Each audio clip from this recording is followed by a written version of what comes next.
लग्नाचे दागिने म्हणजे श्रीमंत पेशवाई दागिने, नाशिकचे सुप्रसिद्ध सराफ मयूर अलंकार सराफ। ताज्या बातम्यांसाठी नाशिक न्यूजच्या YouTube चॅनलला सबस्क्राइब करा आणि बेल आयकॉनला प्रेस करा।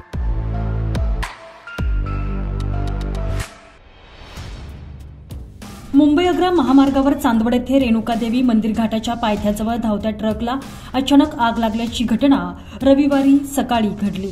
8:30 वाजच्या सुमारास हा प्रकार घडला। ट्रकला लागलेल्या आगीमुळे वाहन चालक आणि वाहकांची केबिन जळून खाक झाली। सुदैवाने या घटनेत कोणतीही जीवितहानी झाली नसली तरी ट्रकचे लाखो रुपयांचे नुकसान झाल्याचं सांगण्यात येत आहे। गुजरात येथून गोरेगाव मुंबई या ठिकाणी ट्रान्सफॉर्मर घेऊन जाणाऱ्या मालवाहू अवजड वाहनाच्या मदतीसाठी असलेला व्होल्वो ट्रक मालेगावकडून नाशिककडे जात असताना ही घटना घडलेली आहे। घाटाच्या उतारावर असणाऱ्या ट्रकच्या इंजिनने अचानक पेट घेतला। इंजिनच्या आवाजामुळे ट्रक चालक भीमा यादव आणि हेल्पर दिनेश सिंह ठाकूर यांच्या ही घटना लक्षात येतात ट्रक चालकाने ट्रक महामार्गाच्या बाजूला थांबून ट्रकमधील फायर बॉटलच्या साहाय्याने आग विझवण्याचा प्रयत्न केला, मात्र आग आटोक्याबाहेर गेलेली होती। आगीने रौद्र रूप धारण केलेलं होतं।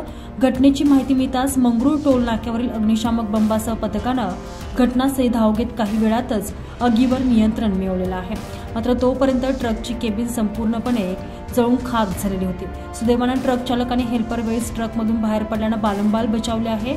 यावेळी ट्रकच्या इंधन टाकीमध्ये मोठ्या प्रमाणात डिझेल भरलेले होते। सुदैवाने या टाकीनं पेट घेतला नाही, त्यामुळे मोठा अनर्थ या ठिकाणी टळलेला आहे, मात्र या दुर्घटनेत ट्रकचं लाखो रुपयांचं नुकसान झालेलं आहे।